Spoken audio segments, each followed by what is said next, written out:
Baik Bapak Ibu, selamat pagi semuanya. Terima kasih telah hadir di pelatihan kita.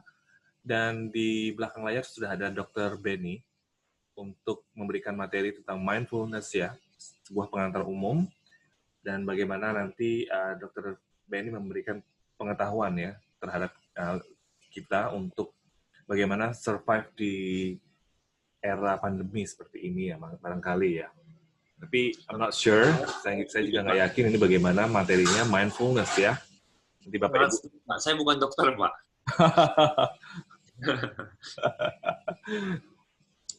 Soon ya Pak ya, segera ya Pak ya. Wah, semoga Pak, semoga. Oke, posisi di mana sekarang Pak Benny? Saya di Serpong, Pak. Oh, di Serpong. Baik Pak Benny, ini lumayan banyak teman-teman kita yang sudah hadir. Ya, barangkali saya mau nyapa dulu ya.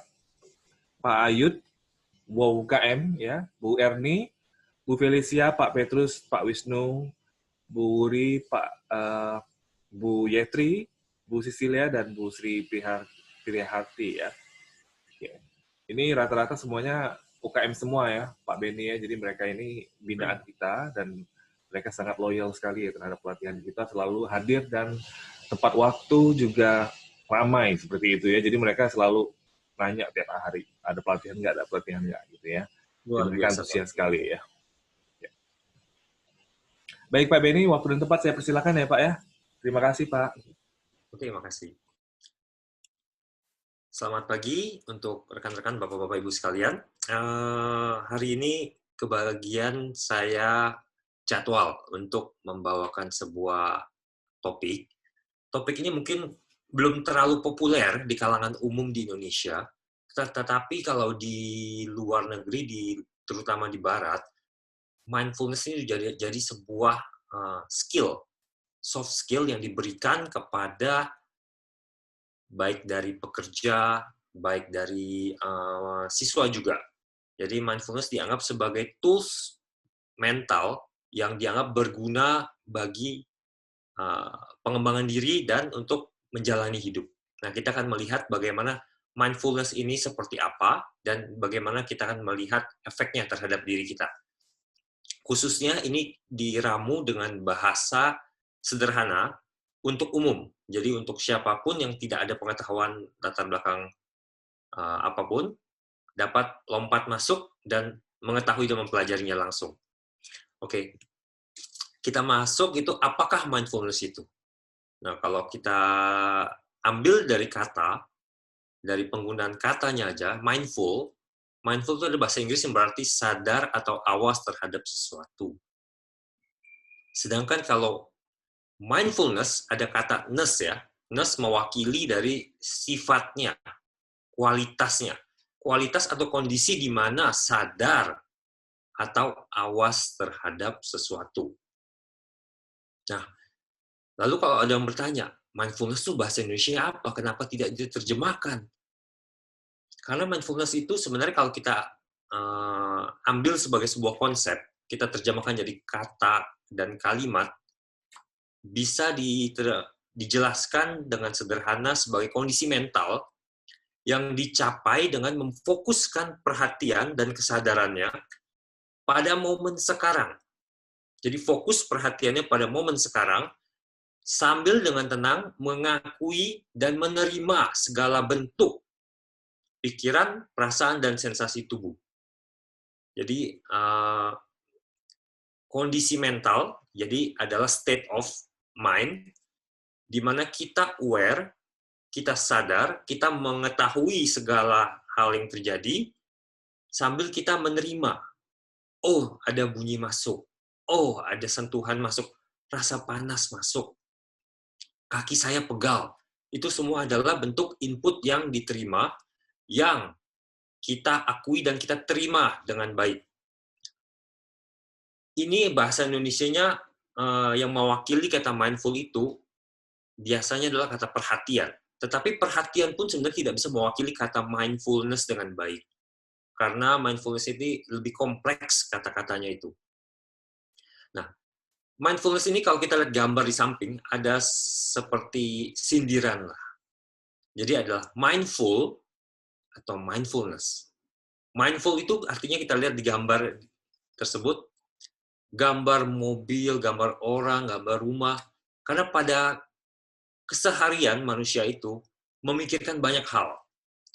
Mulai dari mikir keluarga, mikir jalan-jalan, mikir habis pulang makan apa ya? Habis itu jalan-jalan kemana besok ya? Lalu nanti mau main apa ya? Bagaimana di rumah genteng bocor ya?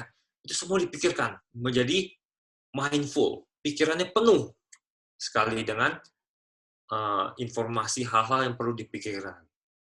Sedangkan yang ini diwakili gambar anjing ya, oleh anjing menemani berjalan, dia hanya apa yang dilihat. Ketika dia sedang berjalan di taman itu, yang dilihat adalah taman dan tanaman-tanaman yang ada. Jadi mindful artinya dia kondisi mental, dia sedang fokus pada perhatian pada saat itu. Dia melihat pohon, dia melihat jalan. Sedangkan orang itu mindful, mindnya penuh, ketika jalan di taman yang dilihat adalah nanti di rumah ngapain ya, nanti besok ngapain, pekerjaan apa yang harus dikerjakan. Jadi itu perbedaan antara mindful sama mindful. 1L sama 2L ya.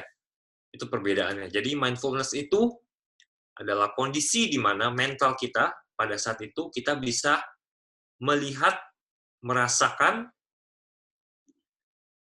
semua input yang masuk ke tubuh kita, indera kita terima dan kita sadar kita sedang menerimanya. Pada saat itu. Itu adalah mindfulness.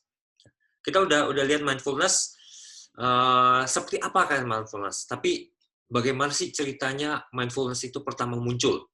Bagaimana bisa berkembang sampai seperti sekarang? Nah, sejarahnya demikian. Zaman dahulu itu waktu bukan prasejarah ya, tetapi ya sebelum Masehi, jauh sebelum Masehi, jadi sekitar 3.000 sampai 2.500 tahun yang lalu, peradaban yang ada di dunia pada saat itu, yang paling maju adalah peradaban di India. Kenapa?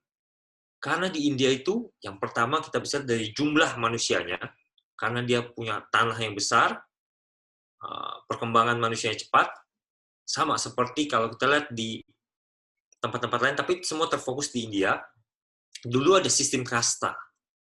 Jadi ada, semua kita sudah pernah pelajari ya di sistem kasta di India. Jadi ada kasta Brahmana, Ksatria, Waisya, Sudra. Nah, jadi ada kasta Brahmana itu adalah mereka yang sebagai pemuka agama. Jadi kalau India itu punya kepercayaan bahwa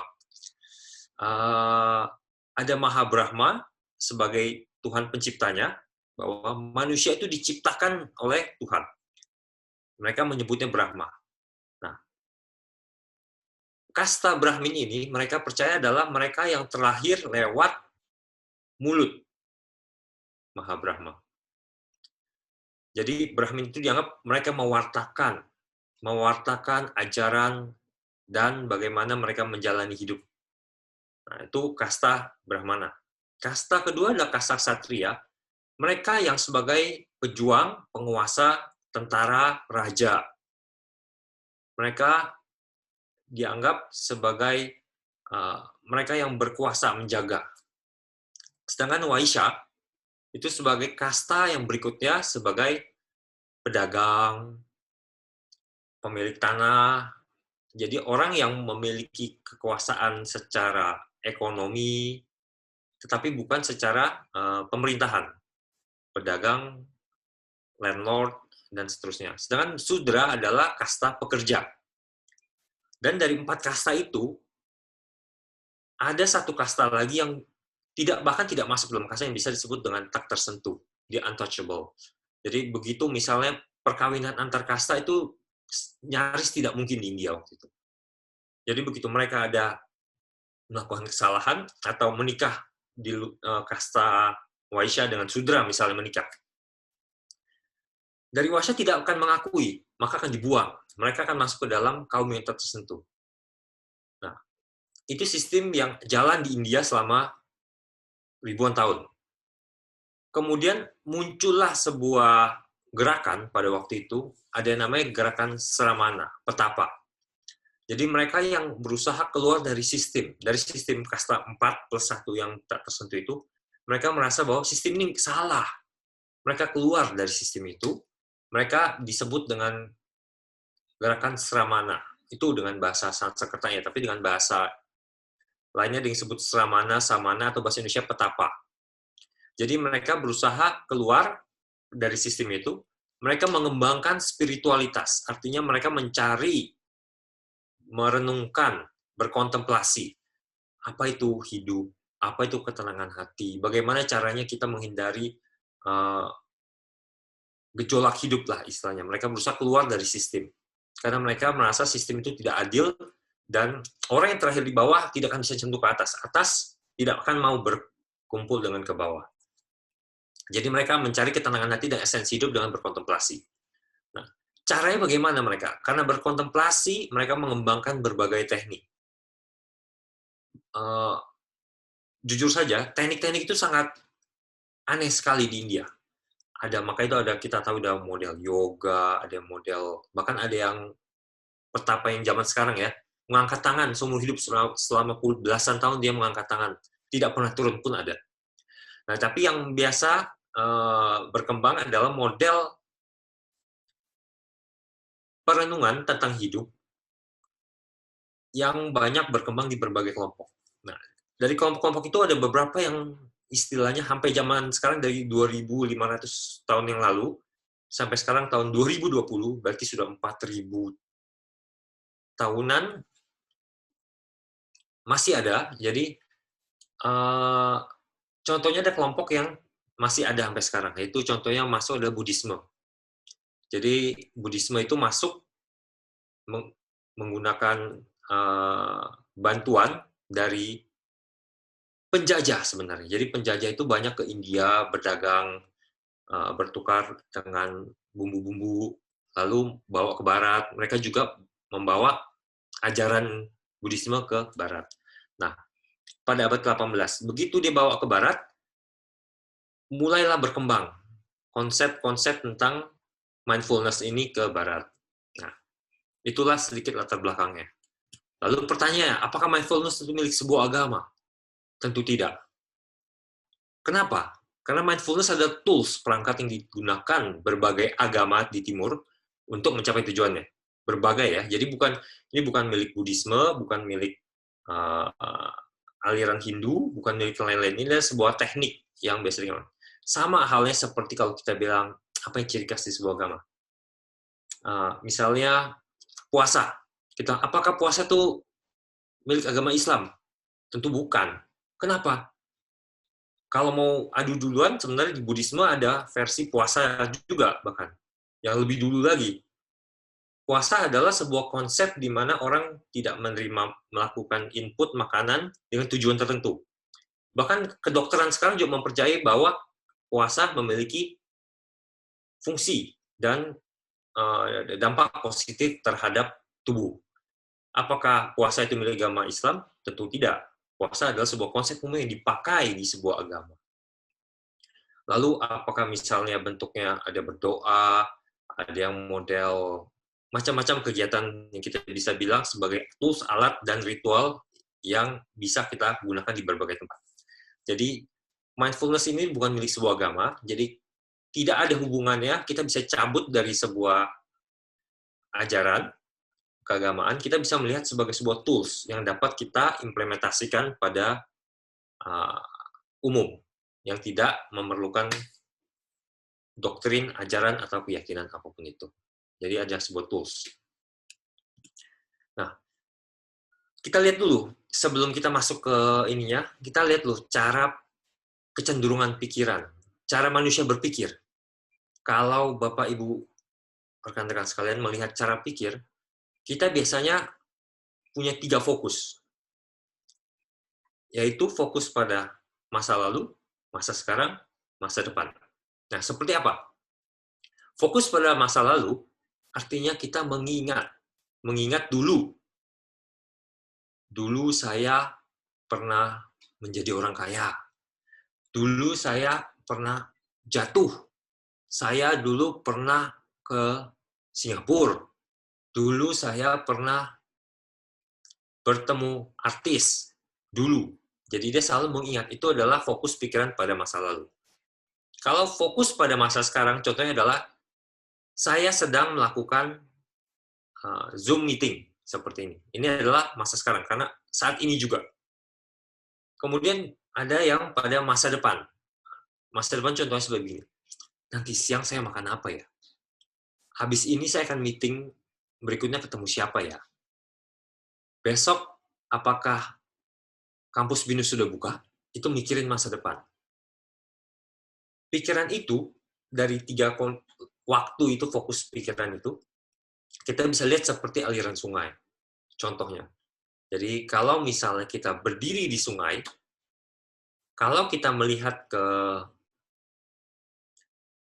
lautan, dari sungai ke hulu, kita melihat ke bawah, itu artinya melihat ke masa depan nanti. Karena apa?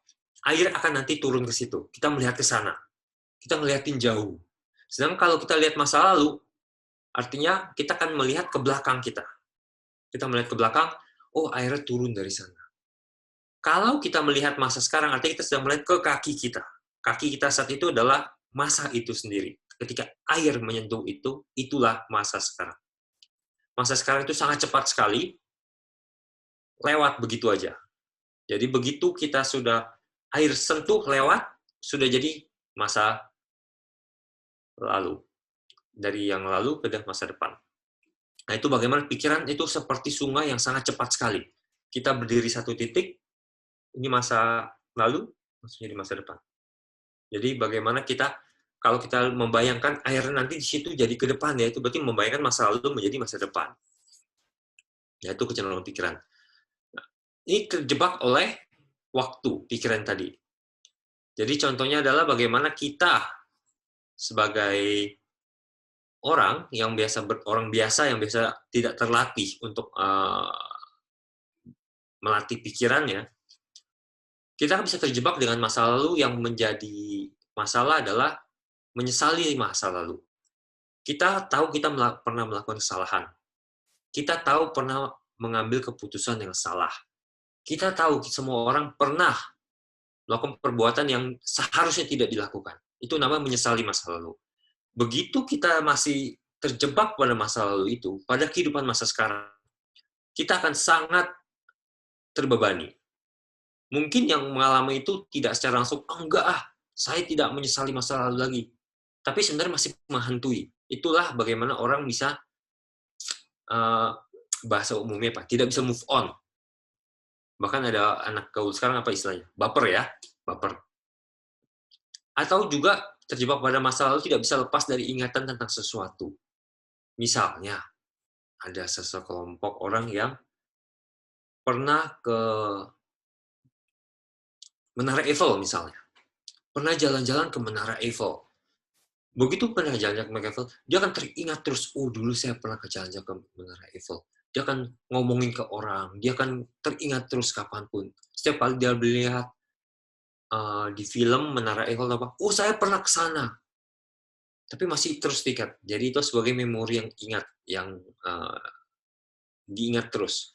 Kalau ingatan itu mungkin positif, ya mungkin tidak akan memberi dampak yang buruk. Tetapi kalau itu ingatan yang negatif, tentu orang itu istilahnya akan dihantui juga oleh ingatan tersebut. Bagaimana terjebak masa depan? Yang pertama adalah berkhayal atau berandai-andai. Bagaimana ya nanti kalau misalnya saya jadi presiden? Dia mengandai-andai, menghayal. Bagaimana ya kalau saya bisa seperti pengacara yang terkenal itu, yang punya mobil mewah, yang biasa pakai jubah baju bathrobe ya. Kita mengandai-andai, berandai-andai. Sedangkan kita pada masa sekarang masih pada kehidupan kita, tapi kita sibuk dengan berandai-andai tersebut. Atau ada juga yang terlalu memikirkan secara berlebihan. Aduh, besok gimana ya? Saya mau ada Zoom meeting, gimana ya kalau orang-orang tanya yang saya nggak ngerti ya? Atau kalau besok nggak ada yang datang, nggak ada yang nonton, gimana ya? Akibatnya gelisah sendiri, padahal belum tentu terjadi. Orang yang memiliki kecenderungan begitu, biasanya akan menjadi gelisah. Bahasa kerennya anxiety. Dia misalnya sangat gelisah. Ada banyak hal lah. Bapak Ibu sekalian pasti tahu ya, kayak waktu misalnya, mungkin pernah merasakan, waktu kecil misalnya sedang mengantri di supermarket misalnya ya, mengantri supermarket ketika membayar, lalu orang tua kita, mungkin zaman dulu belum ada supermarket ya, zaman saya juga belum ada dulu. Sebentar ya, tunggu sini antrian. Papa atau mama mau ambil barang lain dulu, dia akan pergi. Lalu begitu kita mengantri di situ, akhirnya sudah semakin dekat ke kasirnya, kita semakin takut, semakin gelisah. Itu namanya pemikiran secara berlebihan. Gelisah sekali. Nggak tahu karena mau ngapain gitu sampai ke depan kasirnya. Sedangkan kalau kita pikirkan, ya nggak apa-apa, kasir juga akan melakukan scanning macam-macam, belum ada orang tua, oh mamanya mana, papanya mana, nanti kan kita akan kembali juga orang tuanya. Itu namanya terlalu memikirkan secara berlebihan. Misalnya, aduh besok gimana kalau mau ujian ya, wah kepikiran terus, sampai akhirnya, biasa orang stres ini ya, memikirkan terlalu jauh, ada yang bisa sampai keringat dingin, susah tidur, diare, dan seterusnya. Itu namanya terjebak masa depan. Padahal itu belum tentu terjadi. Dan kalau terjadi juga tidak seburuk yang kita pikirkan. Itu yang namanya terjebak. Oke, slide berikutnya. Nah, kenapa kita harus mengembangkan mindfulness? Mindfulness ini secara psikologis akan mempengaruhi, maupun secara psikis. Karena antara mind dan body itu ada hubungannya. Kalau bahasa dokter, psikiater, dan psikolog kan ngomongnya ini adalah ada hubungannya yang bisa saling mempengaruhi, yaitu psikosomatis. Ada yang bilang, kalau banyak pikiran, stres, nanti bikin darah tinggi. Karena akan membuat jantung berdebar kencang, memompa dengan lebih kencang. Itu ada hubungannya.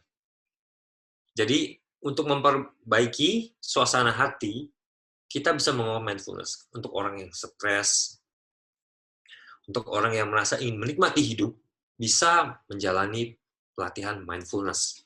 Jadi memperbaiki suasana hati, kebahagiaan, dan kesehatan juga. Karena ketika kita stres, sama dengan trauma ya Pak?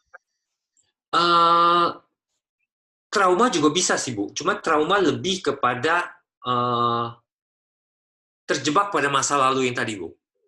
Jadi sebenarnya untuk trauma ini bisa kita lakukan juga untuk memperbaiki kondisi dari trauma tersebut.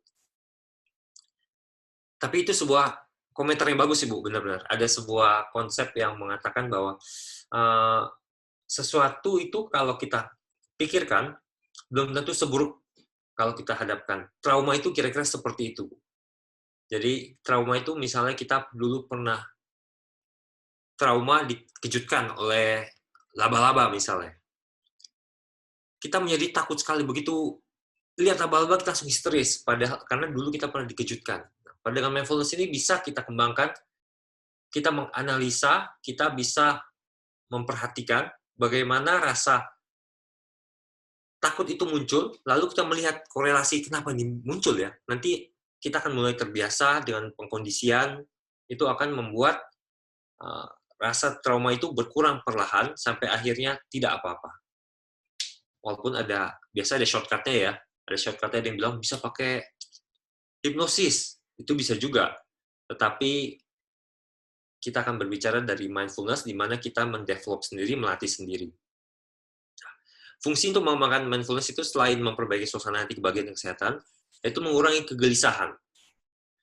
Orang yang gelisah itu yang kita singgung tadi adalah orang yang terlalu melihat masa depan itu besok gimana ya, nanti gimana ya. Ini juga pernah saya lihat contoh yang terdekat adalah misalnya anak saya. Anak saya begitu gelisah dia. Mengambil jurusan apa ya kuliah ya? Nanti jadi apa ya? Nanti kerja gimana ya? Saya bilang, nggak usah dipikirkan dulu, jalani saja dulu. Mau kuliah nanti, antara kuliah adalah sama pekerjaan kadang-kadang tidak selalu berhubungan. Jadi nggak usah dipikirkan. Dia sudah gelisah dulu. Itu contoh orang gelisah bagaimana masa depan terpikir terlalu jauh. Dan memperbaiki depresi. walaupun untuk klaim memperbaiki depresi, ini memerlukan sebuah riset, karena klaim menyembuhkan itu sangat berat sekali ya, karena untuk klaim menyembuhkan itu perlu penelitian dan konfirmasi dari peer review dari kedokteran. Tapi di sini yang ditulis adalah memperbaiki depresi. Jadi kalau kita untuk ngomong menyembuhkan, tentu harus ke psikiater, lebih cocok. Tapi untuk sebagai tambahannya, untuk memperbaiki tersebut, pengkondisian pikiran, bisa ditambah dengan mengembangkan mindfulness. Nah, berikutnya adalah meningkatkan kognisi.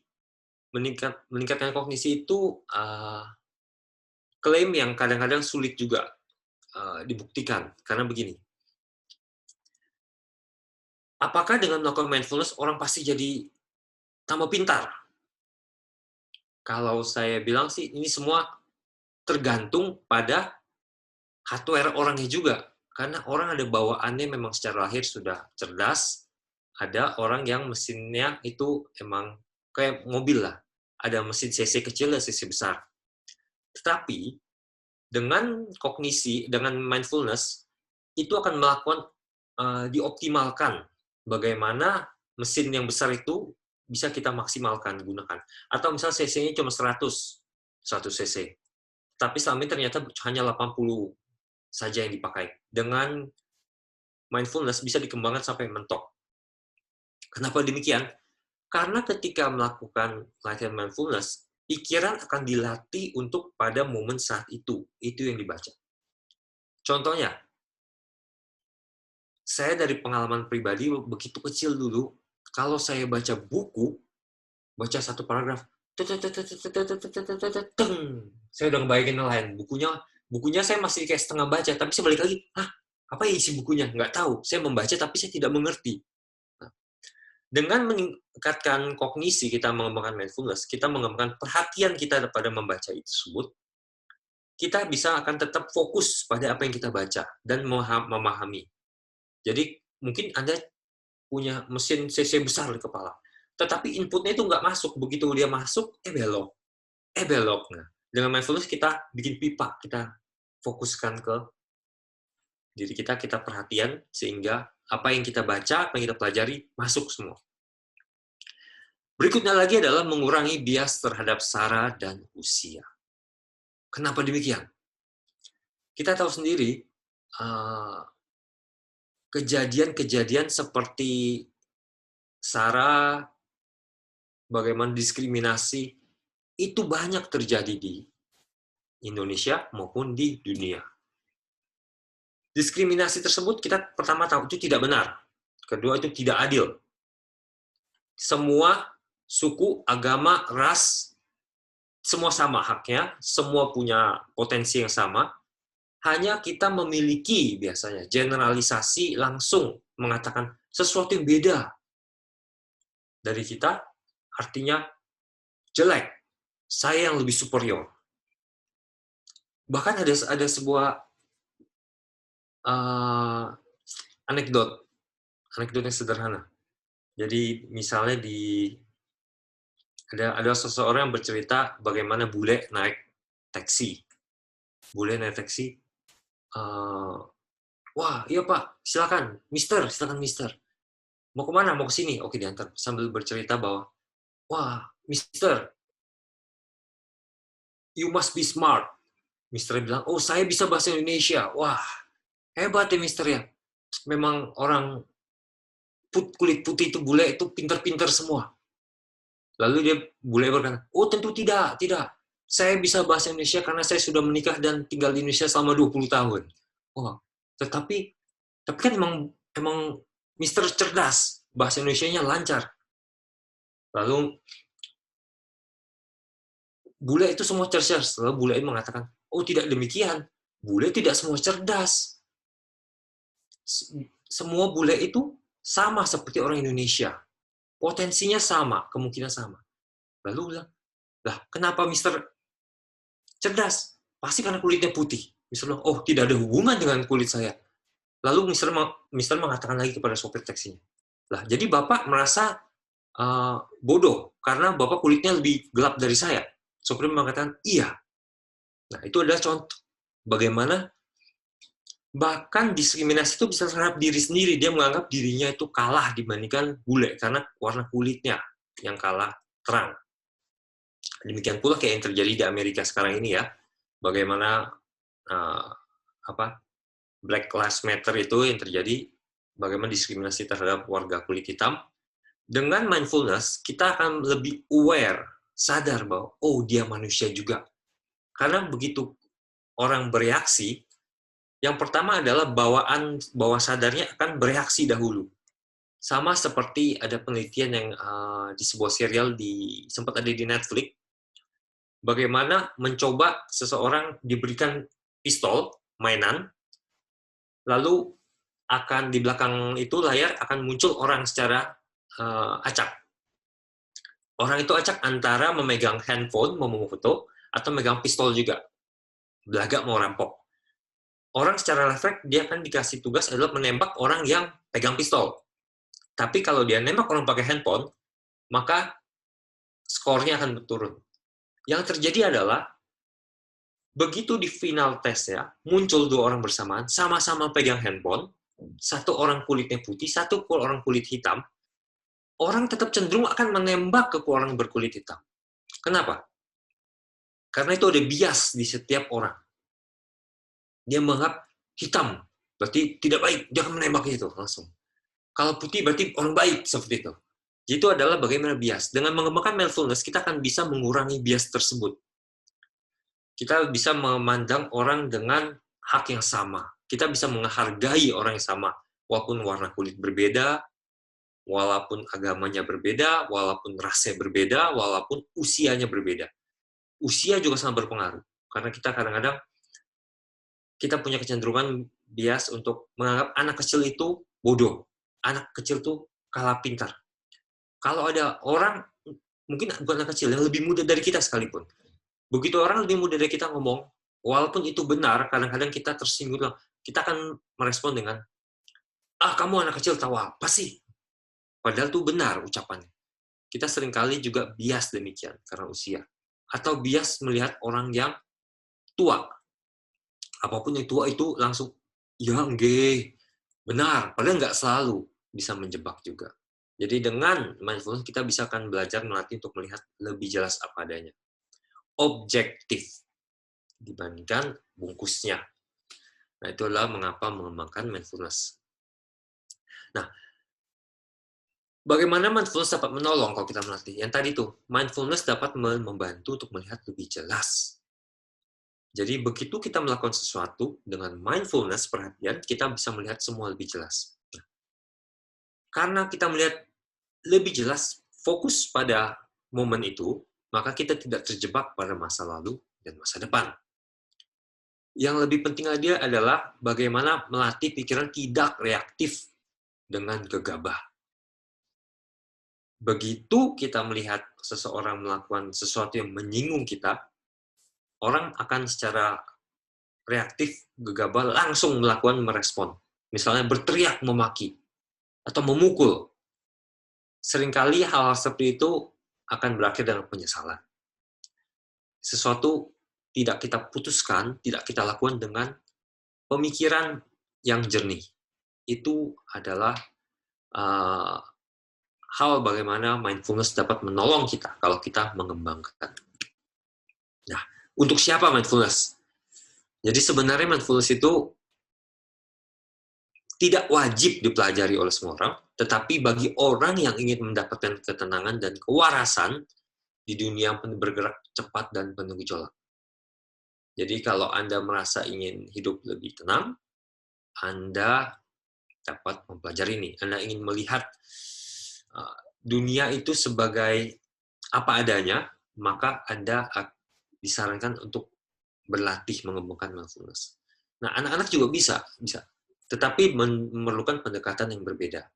Jadi di luar negeri juga sudah mulai ya beberapa pelatihan di sekolah-sekolah. Jadi membandingkan ada kelompok yang dia latih mindfulness, ada yang tidak, bagaimana kecepatan belajarnya, lalu juga bagaimana suasana kelasnya, bagaimana akan seberapa sering ribut dan seterusnya. Ternyata mindfulness memberikan hasil yang baik sekali. Dan setiap riset itu biasa dilanjutkan dengan metode lain, dengan sampel yang lain. Belum ada yang istilahnya berkontradiksi. Sejauh ini semua masih memberikan efek positif. Nah, mindfulness ini juga untuk semua orang, tetapi kalau Anda memiliki masalah psikologis atau masalah kejiwaan, lebih baik Anda berkonsultasi ke praktisi psikiater dahulu.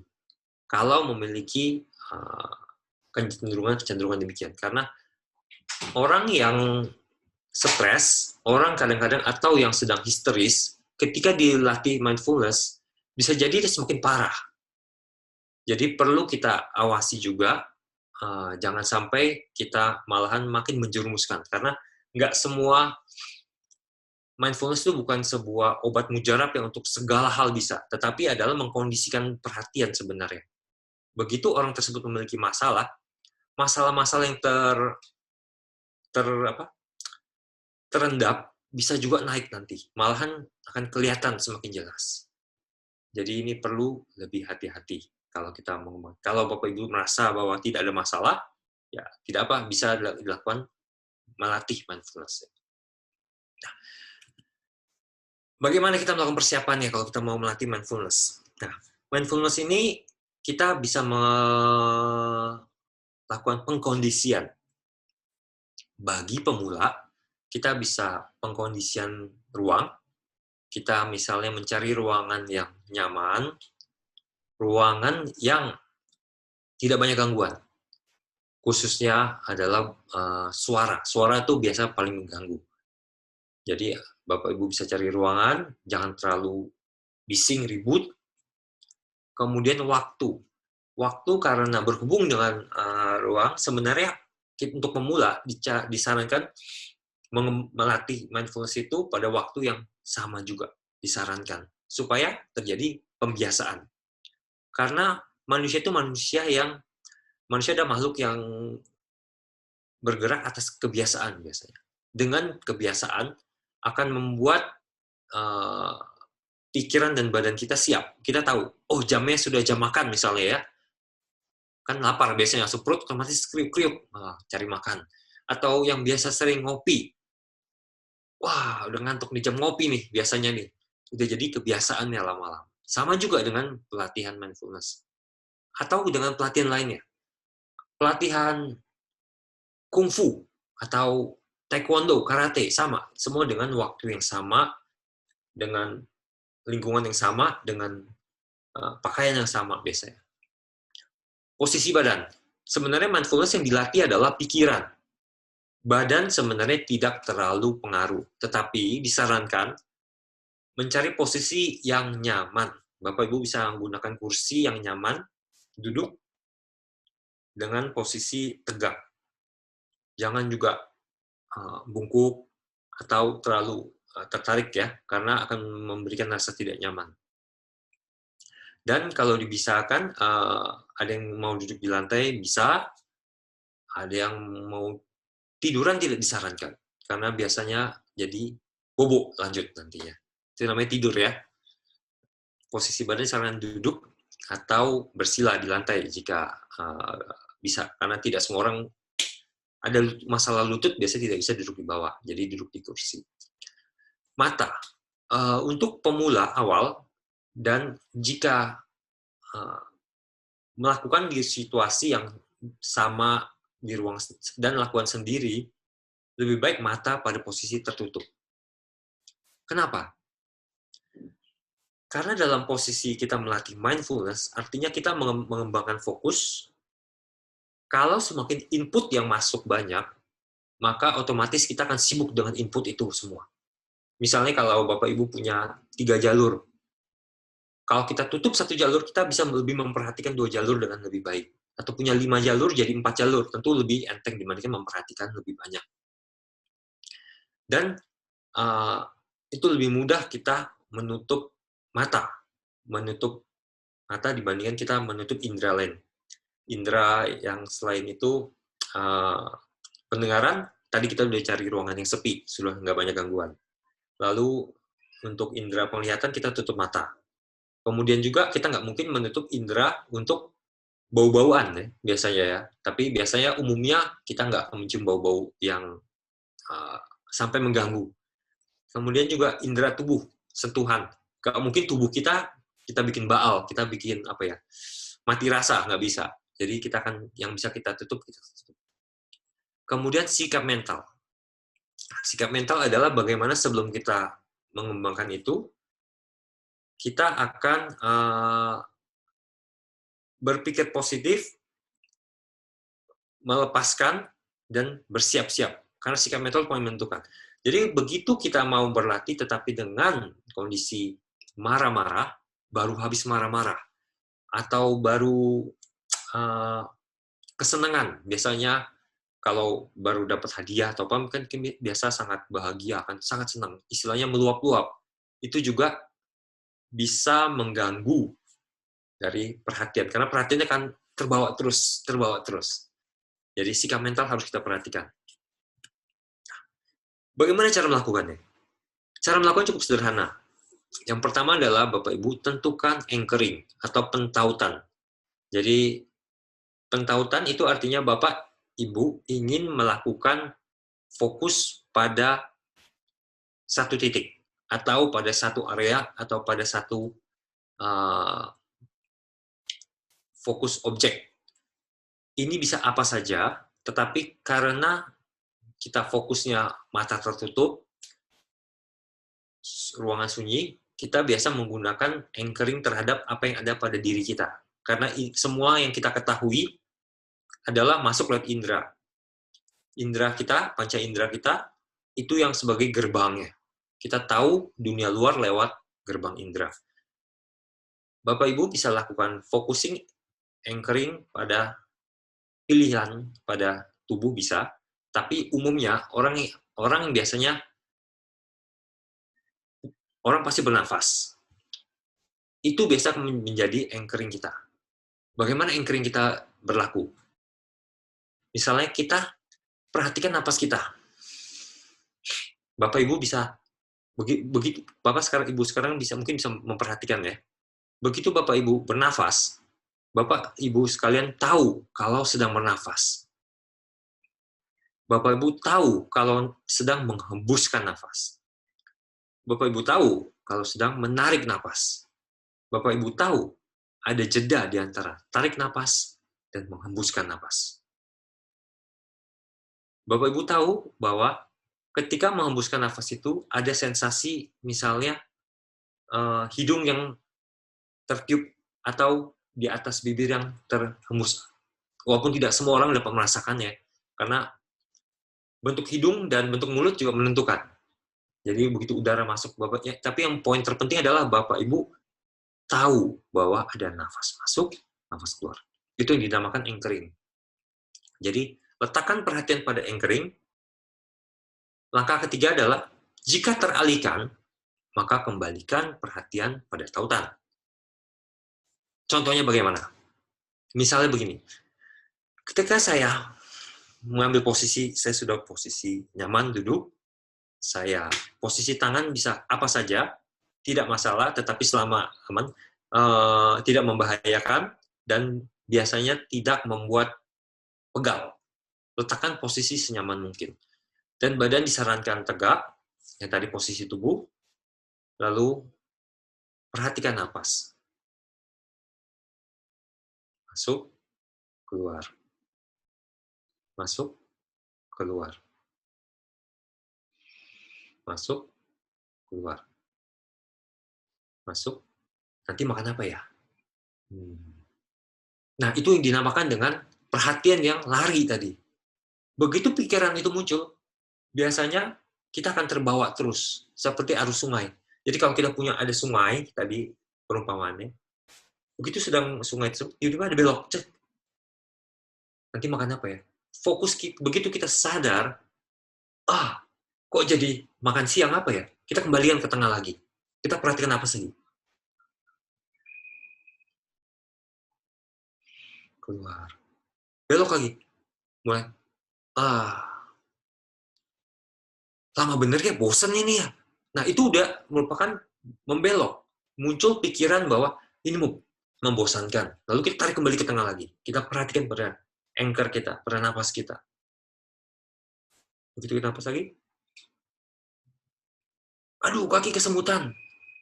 Begitu kaki kesemutan, responnya pertama apa? Respon tubuh adalah begitu kita kesemutan, adalah kita pada kondisi tidak nyaman. Kondisi tidak nyaman, kita akan berusaha untuk melakukan sesuatu supaya keluar dari kondisi tidak nyaman itu. Itu adalah metode survival insting kita. Secara insting pasti begitu. Sama seperti orang lompat ke dalam air, dia tidak bisa bernapas. Dia akan menggapa-gapa berusaha untuk naik ke atas. Itu adalah sistem mekanisme tubuh untuk survival. Sama seperti waktu kita sedang melatih mindfulness ini, muncul pegal. Aduh sakit, aduh mau geser. Kalau emang ada masalah, emang sudah sangat mengganggu sekali, ya sudah, geserlah kakinya. Ini tidak artinya tidak akan membuat latihan kita gagal. Jadi kita langsung geser saja kaki kita. Nggak masalah. Lalu kita kembali lagi kepada nafas setelah geser. Aduh, kakinya nggak nyaman sebelah kiri. Geser nggak ya? Geser. Nah, itu namanya jadi pembiasaan kalau begitu. Itu akhirnya jadi sibuk menggeser badan, bukan pada fokus kita anchoring-nya. Begitu kita sedang fokus pada napas kita lagi, masuk, keluar,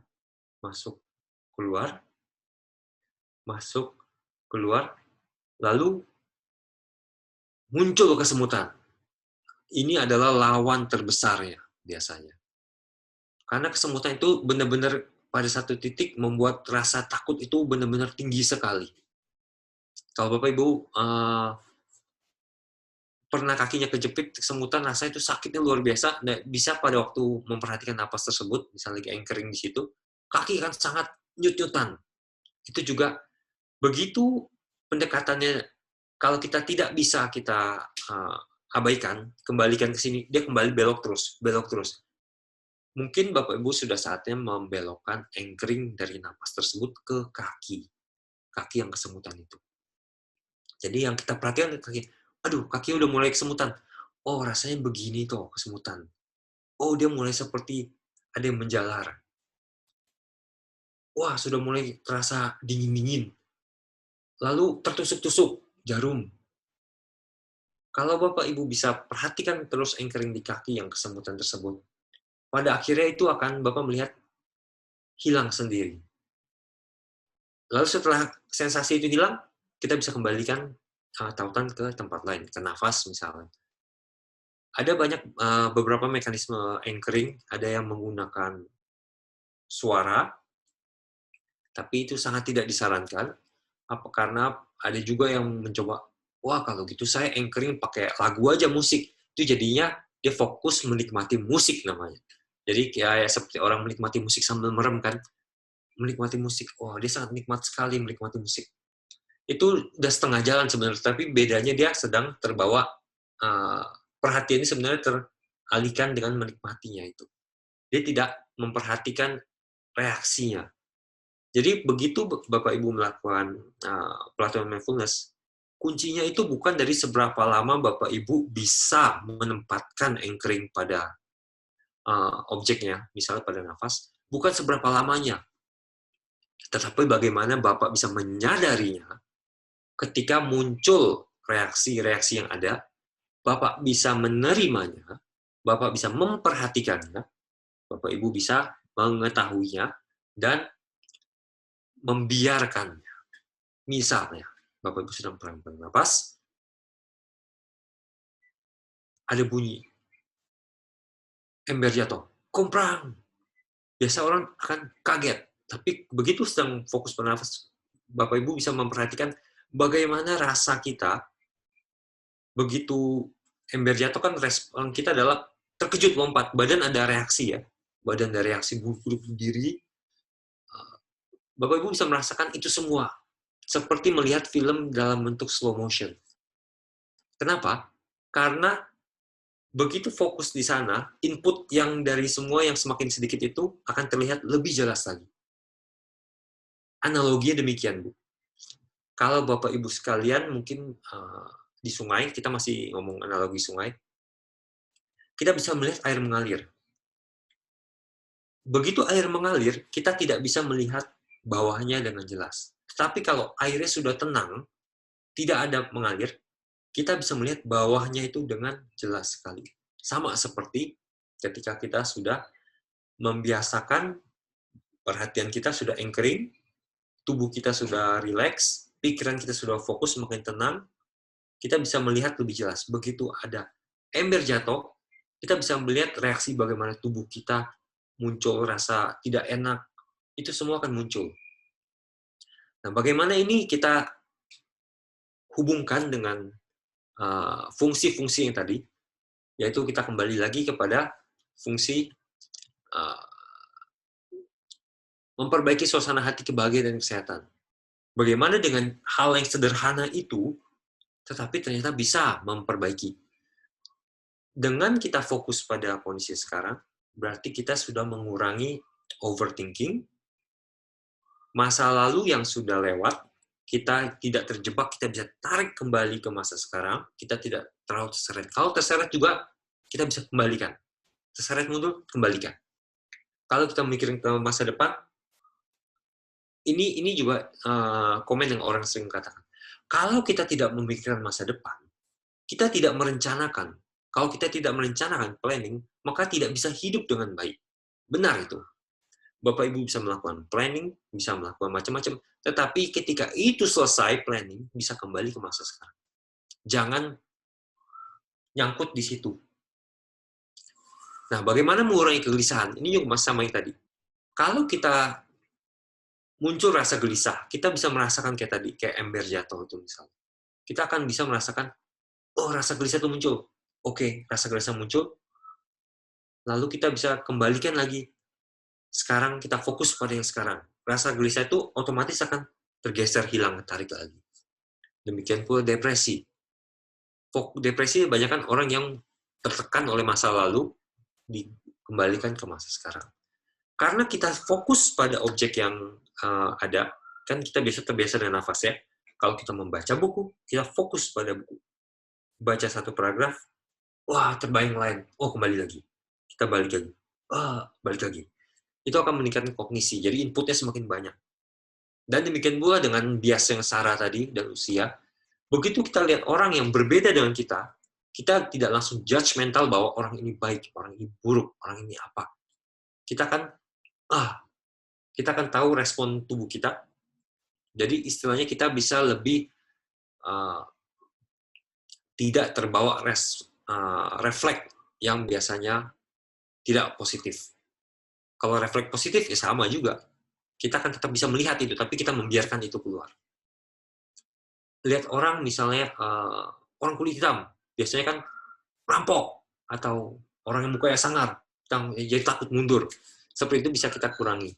Oh, dia kan orang biasa juga. Kita sadar nggak sampai kita terbawa. Begitu kita memikirkan macam, tarik kembali. Nggak boleh judgmental demikian. Nah, itu adalah bagaimana kita melatih. Jadi, langkahnya gimana? Cuma 3 ini doang sebenarnya untuk melatihnya. Kita lihat, untuk melatihnya itu, ini ada beberapa sikap mental yang mendukung yang tadi. Yang pertama adalah, kita harus penuh dengan kebaikan. Maksudnya apa kebaikan? Kita mesti baik terhadap diri kita sendiri. Gimana caranya kita bisa fokus kalau kita masih membenci diri kita sendiri? Kita mesti bisa menerima diri kita sendiri. Kita tidak boleh terganggu oleh rasa saya tidak layak, saya buruk, dan seterusnya. Kemudian sikap mental berikutnya adalah menerima. Artinya apa?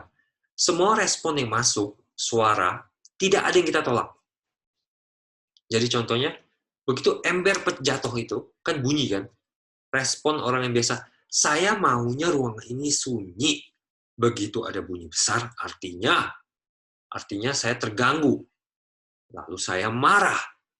Itu respon orang umum biasanya. Kalau saya mau ruangan sunyi, ada yang bikin berisik, saya marah. Sikap mentalnya adalah kita menerima apa adanya. Ember jatuh, bunyi berisik, kita terima. Oh, ember jatuh, ya sudahlah. Karena apa? Begitu respon dari ember jatuh itu, muncul emosi kemarahan, itu akan mengganggu sekali kelanjutannya. Karena kan kita perlu meredam kembali emosinya. Kita perhatikan sampai hilang dulu. Dia akan hilang seperti asap.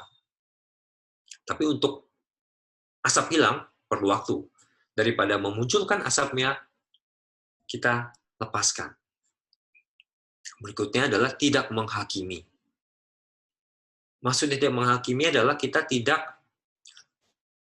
menilai apapun yang masuk ke indera kita ini sebagai sesuatu yang buruk, sebagai sesuatu yang jelek, sebagai sesuatu yang nikmat. Kalau Bapak Ibu sekalian sedang melatih mindfulness dengan misalnya mata tertutup, lalu merasa panas, ya sudah, panas ya panas lah. Biarkan saja, saya tidak menghakimi ini buruk, saya menerima padanya. Ember jatuh tadi, saya terima bunyi itu. Saya tidak akan menjudgmental ada orang kurang ajar yang bikin berisik, atau ada tikus, atau apapun itu. Berikutnya adalah sabar. Sabar ini kunci paling penting. Kenapa? Karena begitu sabar, apapun yang bunyi, rasa bosan itu pasti akan muncul. Orang sabar akan bisa menikmati, merasakan sensasi yang ada dengan lebih baik dibandingkan orang yang tidak sabaran. Orang kan, sudahan, selesai. Nah itu jadi tidak akan mengembangkan mindfulness. Lalu rendah hati. Loh, rendah hati bagaimana ya? Apa hubungannya dengan mengembangkan mindfulness? Karena begini, mindfulness itu adalah sebuah sesuatu yang tidak bisa kita ukur. Jadi ada orang yang merasa sombong, dalam artian begitu mengembangkan mindfulness-nya, saya sudah mindfulness sehari 1 jam, saya sudah lakukan sebulan. Rasa sombong itu akan membuat perhatian dia jadi tidak fokus.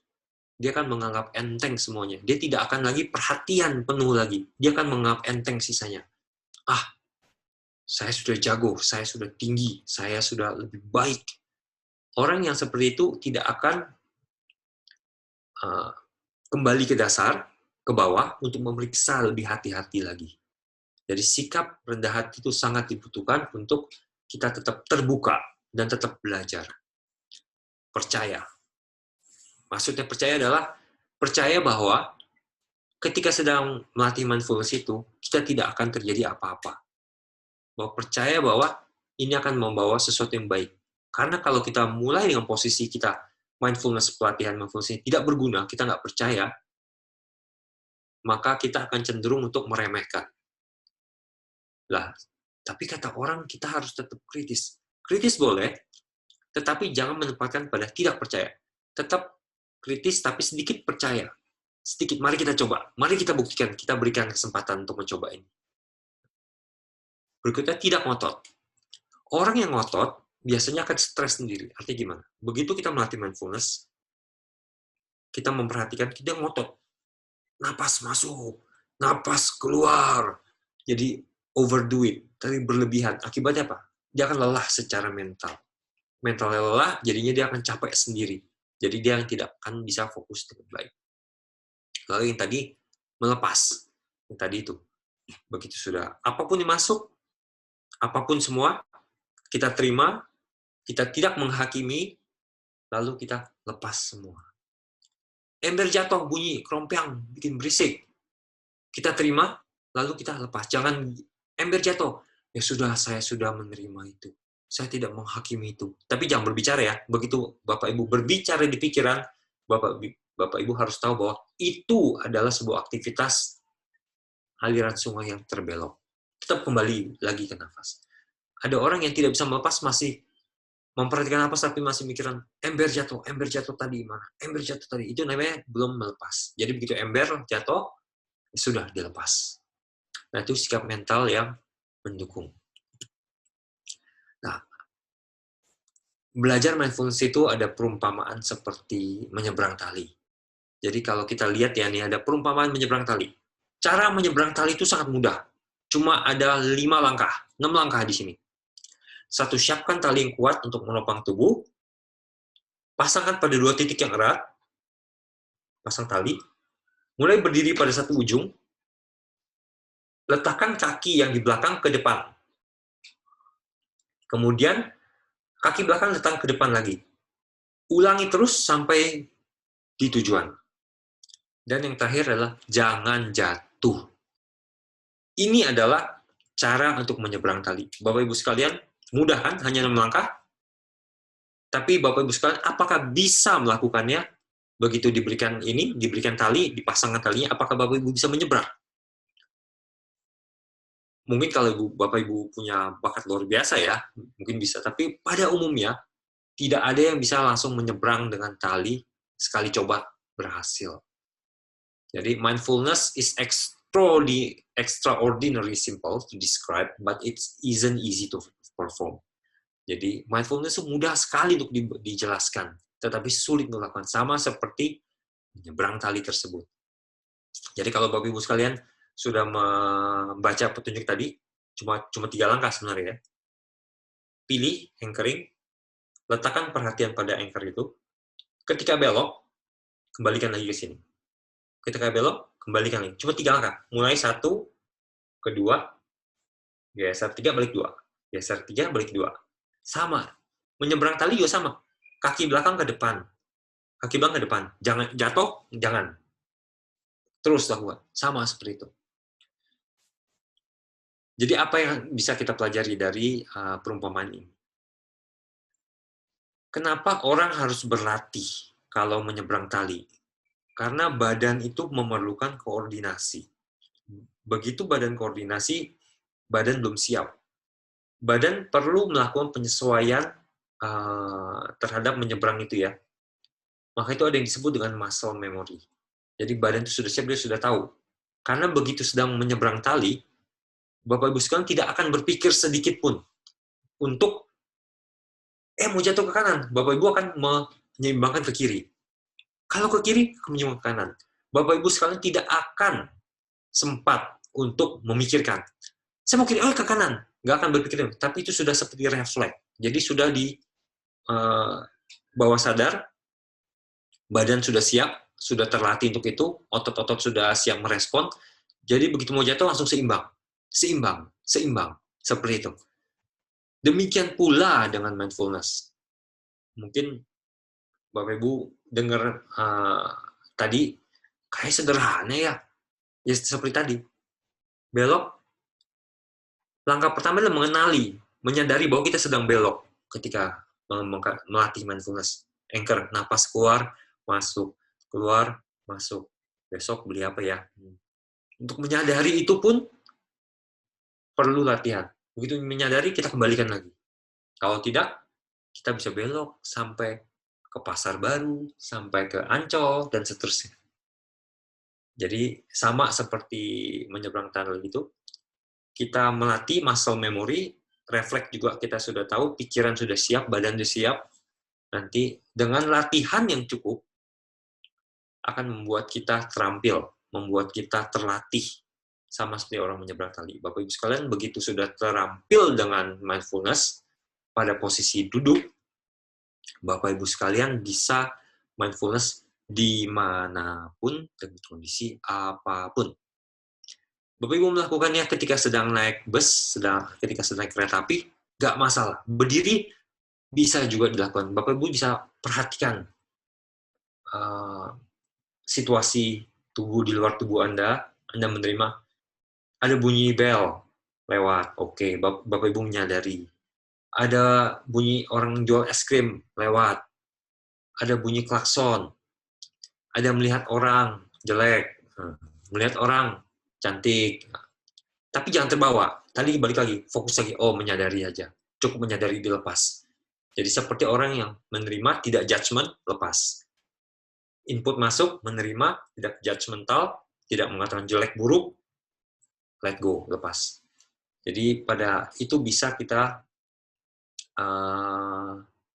lakukan di mana saja sebenarnya. Kalau sudah bisa kita latih.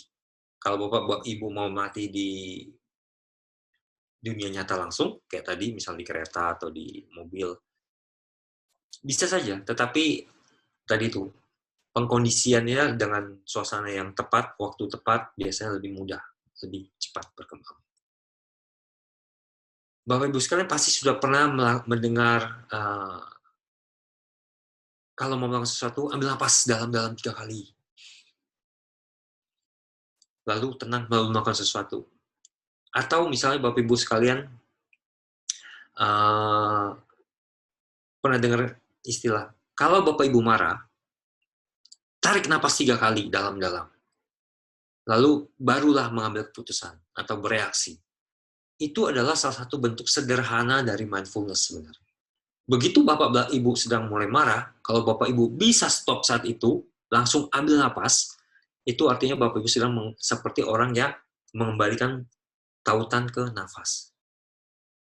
Begitu nafas sudah kembali, lalu baru mengambil keputusan, biasanya kemarahan itu bomnya itu seperti boom, sudah mulai mereda. Masih marah masih, tapi tidak meluap seperti tadi. Misalnya kalau kita bom emosi itu sedang meluap, Bapak Ibu sedang marah, mungkin bisa memaki-maki. Mungkin begitu sudah ambil napas 3 kali kan lebih reda, Bapak Ibu sekalian bisa lebih menggunakan kata-kata yang lebih sopan dan baik dibandingkan ketika sedang emosi.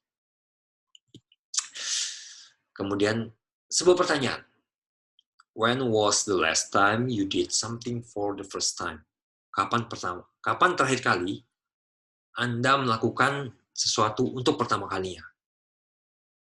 Kalau Bapak Ibu berpikir, mungkin sudah lama sekali ya. Mungkin Bapak Ibu bisa berpikir, mungkin melatih mindfulness bisa jadi sesuatu yang hal baru yang Bapak Ibu lakukan untuk pertama kalinya.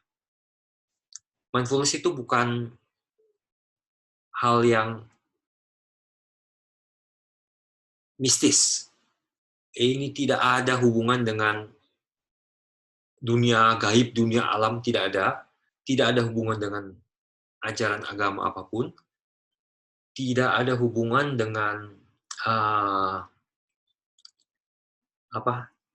black magic atau apapun itu. Ada yang bilang ini berhubungan dengan sesuatu yang biasa manusia karena takut akan memberi label buruk atau tidak baik. Tetapi ini adalah sesuatu cuma perhatian sudah kita punya. Bapak Ibu punya perhatian.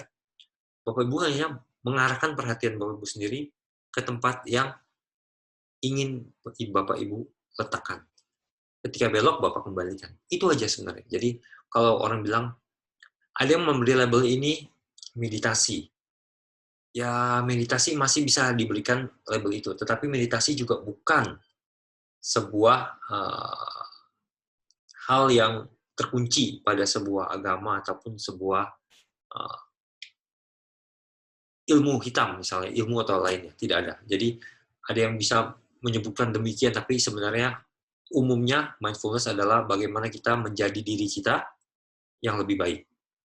To become the better version of ourselves. Jadi, karena perhatian, seberapa banyak perhatian yang Bapak berikan, yang Bapak fokuskan pada suatu hal, itu akan memberikan hasil kepada Bapak Ibu. Kalau Bapak Ibu punya perhatian yang tersebar-sebar, maka itu tidak akan terfokus dan tidak akan mengembalikan hasil yang maksimal ke Bapak Ibu juga sekalian. Jadi kalau ingin mendapat yang maksimal, kita fokus pada satu titik. Oke. Terima kasih atas kesempatan dan juga partisipasi Bapak Ibu sekalian. Jadi ada sebuah quote di sini diakhiri dengan everyone thinks of changing the world, but no one thinks of changing themselves. Artinya banyak orang yang berpikir untuk merubah dunia, tapi tidak ada yang berpikir untuk merubah dirinya sendiri. Jadi kalau Bapak Ibu sekalian mau bahagia, merubah dunia luar bisa dilakukan, tetapi kita sangat terbatas. Bagaimana yang bisa kita lakukan sisanya? Yang bisa kita lakukan untuk dunia yang tidak bisa kita rubah adalah kita merubah diri sendiri, diri kita supaya bisa menikmati dunia yang ada. Demikianlah dari saya. Mungkin dari Bapak Ibu ada pertanyaan atau hal yang ingin didiskusikan, dipersilakan.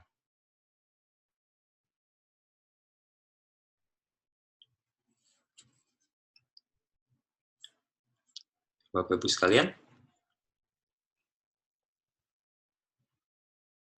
Jangan-jangan semuanya Ini ada pertanyaan, Pak. Ini mau tanya gelar Bapak yang DTB itu apa ya, Pak? DTB. Saya sebenarnya DTB itu adalah gelar untuk penyuluhan, Pak.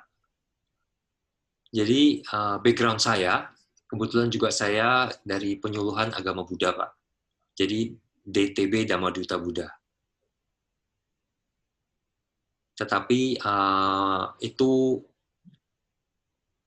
hanya gelar untuk S1, Pak, waktu itu. Oke, siap, Pak. Tapi pada umumnya saya lebih ke general. Baik, Pak. Ini waktunya udah selesai ya, Pak ya? Oh, udah selesai. Oke, boleh, Pak. Baik, terima kasih Pak Benny. Waduh. Kalau disebut dokter terus nanti benar kejadian loh, Pak. Teman saya ada juga namanya Dr. Benny ya. Oke. Terima kasih Bapak Ibu semuanya ya. Tadi sudah dihadirkan materi oleh Pak Benny untuk mindfulness ya, awareness seperti itu ya. Kesadaran diri ya, Pak ya. Jadi mungkin Bapak Ibu kalau misalnya ada pertanyaan, silahkan di kolom chat. Kalau tidak, kita akan lanjut lagi di jam 1.30, karena sesi berikutnya kosong ya. Jadi ada jeda agak sedikit lama ya. Kita akan mulai lagi di jam 1.30 dengan materi yang tidak kalah menariknya ya, oleh Dr. Arkadius Benawa. Itu di jam 1.30, model pembelajaran di era Industri 4.0 ya. Baik, terima kasih Pak Benny atas perhatiannya, atas sharingnya, dan Bapak Ibu atas perhatiannya ya. Oke, ini banyak thank you Pak Benny dari teman-teman di kolom chat. Oke, Pak Benny, bagaimana kita bisa menarik diri untuk fokus gitu ya? Nah, ini pertanyaannya Pak ya. Barangkali 1-2 pertanyaan mungkin kita bisa jawab dulu ya Pak ya sebelum kita ending. Boleh. Menarik diri supaya fokus. Lebih spesifik bisa Pak, karena menarik diri untuk fokus itu kan bisa kita aplikasikan ketika misalnya dalam dunia lingkungan pergaulan misalnya ya. Misalnya bagaimana kita menarik diri dari sebuah komunitas atau sebuah kelompok supaya saya bisa fokus melakukan pekerjaan misalnya. Saya diajakin main terus loh sama teman-teman ini loh. Ya bagaimana caranya? Ya cukup Bapak Ibu memutuskan saya mau keluar dari komunitas itu, dari kelompok itu, saya berani mengatakan tidak, lalu letakkanlah perhatian Bapak pada fokus yang ingin Bapak berikan. Itu semua gampang dibicarakan ya Pak ya, gampang kita teorinya, tetapi yang pertama tadi, sikap mental, mesti tetap konsisten dan tegaan. Biasanya orang kan dirayu-rayu nggak tega ya Pak ya, ngeraya, akhirnya akan terseret lagi, kayak tadi. Betul. Itu Ibu Nurul ya, jadi Ibu harus memutuskan untuk tidak melakukan komunikasi dengan yang lainnya dan fokus ya. Seperti itu. Harus itu ya, harus. Oke, Pak Benny saya mau tanya apa bedanya awareness dengan mindfulness, Pak? Sebenarnya awareness adalah kayak sebuah perhatian aja. Mindfulness itu lebih ke spesifik pada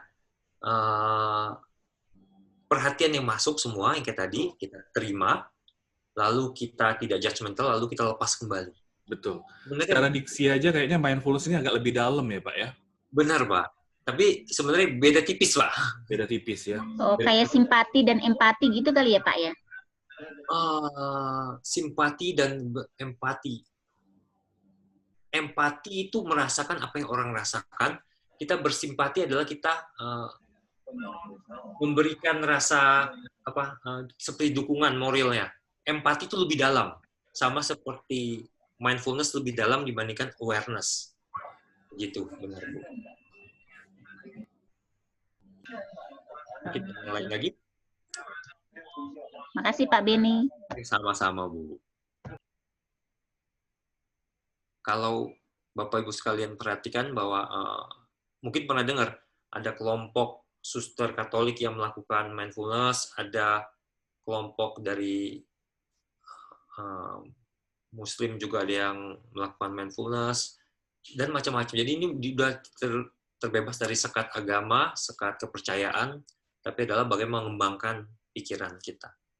Jadi saya harap stigma bahwa ini adalah berbau sebuah agama sehingga dihindari, menurut saya mesti dikurangi lah. Supaya hal yang bagus ini, pengembangan diri kita bisa lebih baik lagi untuk semua orang. Betul, Pak. Oke, bagaimana kekuatan pikiran itu bisa menang di era disruption ini, Pak? Bagaimana kekuatan pikiran itu bisa menang di era disruption? Sulitnya begini. Pak Raka ini bisa dispesifikin sedikit ya, apa yang dimaksud dengan kekuatan pikiran? Karena begini, kalau kita lihat namanya era disruption, artinya dari pola yang ada, yang sudah berjalan, tiba-tiba berubah. Pikiran bisa menang adalah orang yang punya pikiran bisa dikendalikan dengan baik. Bapak Ibu, begitu disruption itu terjadi, seperti kemarin yang misalnya Ibu Juliana ada sempat bawakan, seperti Nokia sekarang jadinya apa? Tidak ada. Itu karena ada disruption di sana terjadi pada waktu itu. Pikiran yang bisa menang adalah pikiran yang bisa tetap menerima. Ini sudah terlatih, jadi tadi kita sudah bisa menerima, kita non-judgmental, kita kembalikan fokus kita. Ketika terjadi disruption, kita tidak akan runtuhlah mental kita. Kita tetap akan maju terus, tapi kita sesuaikan. Karena orang yang bisa menang di era disrupsi adalah orang yang bisa menyesuaikan diri dan bisa sadar ketika sudah terjadi disrupsi. Nokia itu adalah yang tidak sadar. Artinya tanda kutip tidak mindful bahwa dunia sudah berubah. Dia masih jalan terus saja. Padahal jalannya sudah belok. Akibatnya dia keluar rel. Dan Nokia bilang, saya tidak mengerti kenapa Nokia bisa gagal. Karena kita tidak melakukan apapun. Justru dia tidak melakukan apapun itu. Karena dia tidak mindful, jalurnya sudah belok, dia masih tetap jalan lurus saja. Jadi untuk orang, supaya pikiran bisa menang, Bapak Ibu harus tetap mindful, pelajari peta disrupsi yang terjadi, sesuaikan. Perubahan, perhatikan, adjust. Begitu terus. Semoga bisa menjawab, Bapak ya.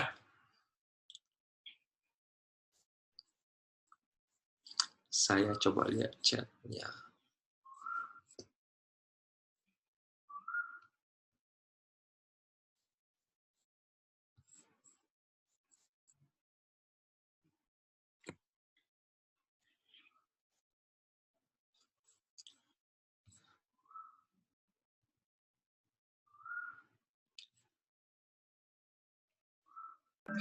Setelah ini apa Pak pelajarannya?